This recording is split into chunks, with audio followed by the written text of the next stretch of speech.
Cipher case तकरीबन फारिग हो भी चुका है था, कि लेकिन इस चलो वक्त अडियाला जेल में 3 जजेस मुकाबले में हैं। साइफर केस के जेल ट्रायल जो है उसको भी इस्लामाबाद हाई कोर्ट ने 2 दफ़ा ट्रायल को कलअदम करार दिया था, और कि जो कुछ मेरे साथ किया वो इमरान के साथ लाजमी होना चाहिए।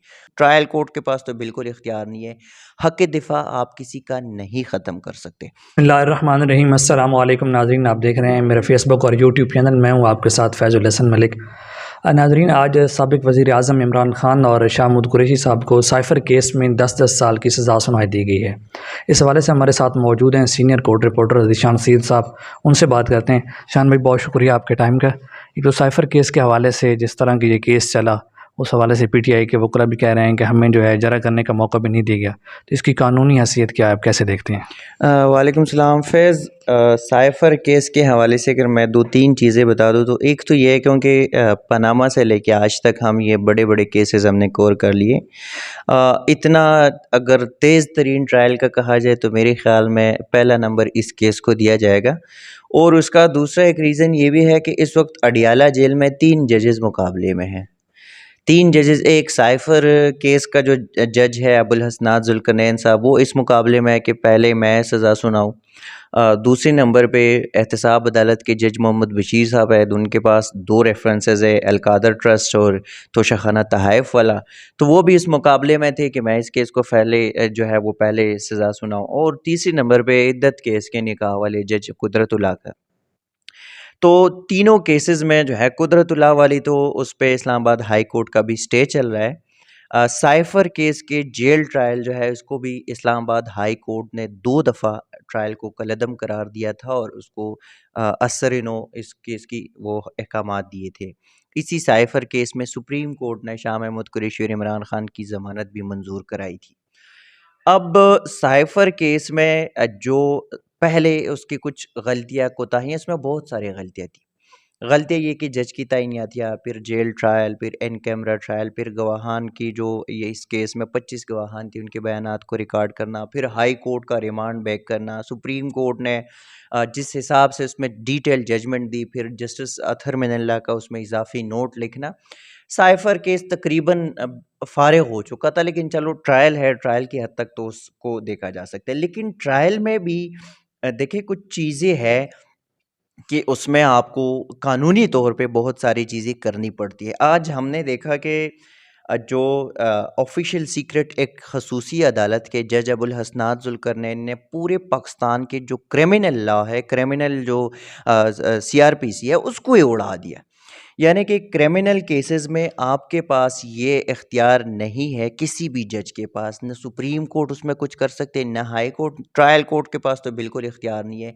हक़ दिफ़ा आप किसी का नहीं ख़त्म कर सकते। सिविल मैटर में आप ख़त्म कर सकते हैं, सिविल केसेस में, लेकिन क्रिमिनल केसेस में आप हक़ दिफ़ा ख़त्म ही नहीं कर सकते।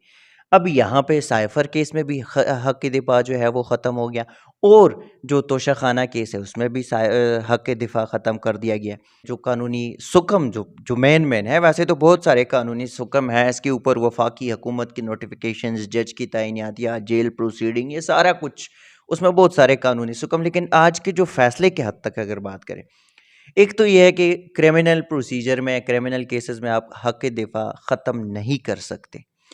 लेकिन अबुल हसनात ज़ुल्करनैन साहब ने हक़ दिफ़ा ख़त्म कर दी। दूसरी बात ये कि गुज़श्ता रोज़ रात 12:30 बजे तक ये केस की समाअत चलती रही। अच्छा, 12 घंटे की समाअत आप किस जल्दबाज़ी में जो केस चला रहे, अच्छा अगर आपने चला भी दिया, कल आपने जो है वो कह दिया कि 36 पेजेस का सवालनामा वो आपने एक्यूज़ जो 2 मुल्ज़िमान थे उनको दे दिया, इमरान खान को और शाह महमूद कुरैशी को। आज फिर आप इमरान खान और शाह महमूद कुरैशी को, उनके वकला नहीं है, आपने उनको कह दिया कि पेश हो जाए। वो पेश हुए, आपने कहा अपना स्टेटमेंट खुद दे दे। इमरान खान ने भी कहा, शाह महमूद कुरैशी ने भी कहा ठीक है। उसके बाद आपने पूछा साइफ़र किधर है? जज साहब ने पूछा इमरान खान से कि इमरान साहब आखिरी बार पूछ रहा हूँ, साइफ़र कहाँ है? तो इमरान खान साहब ने कहा कि मैंने अपने बयान में भी कहा था, और मैं अभी भी कह रहा हूँ कि साइफ़र की जो कॉपी थी मेरी ऑफ़िस थी, और उसके बाद मुझे नहीं पता, क्योंकि ज़ाहिर है वो ऑफ़िस है तो वो ख़त्म हो गया था। उस पर जज साहब ने कहा कि मैं आप दोनों को 10-10 साल कैद की सज़ा सुनाता हूँ। ये कह के और जज साहब उठ गए। इमरान खान और शाह महमूद कुरैशी एक दूसरे को देखते रहे, हंसते रहे।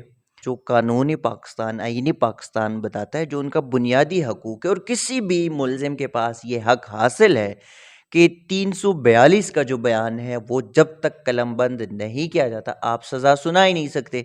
अच्छा, इमरान से आपने 36 सवालात में से एक सवाल पूछा, चले 2 कर ले, 3 कर ले।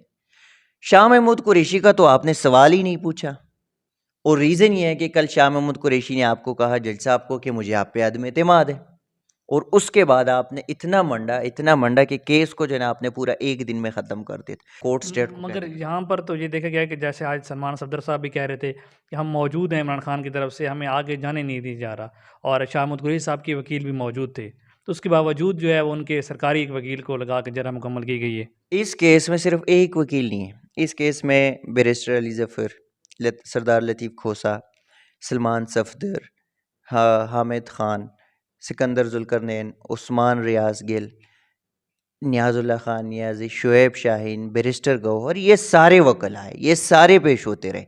लेकिन जो मेन बंदे में सलमान सफदर को आपने नहीं सुना, आपने सिकंदर ज़ुल्करनैन को नहीं सुना, आपने उस्मान रियाज़ गिल को नहीं सुना, तो आपने फिर किसको सुनना था? वो बंदा स्टेट कौंसल है, वो सरकार को रिप्रेजेंट कर रहा है, और ये केस सरकार की मुद्दत में है। उस केस में आप उन दोनों को कैसे डाल सकते हैं?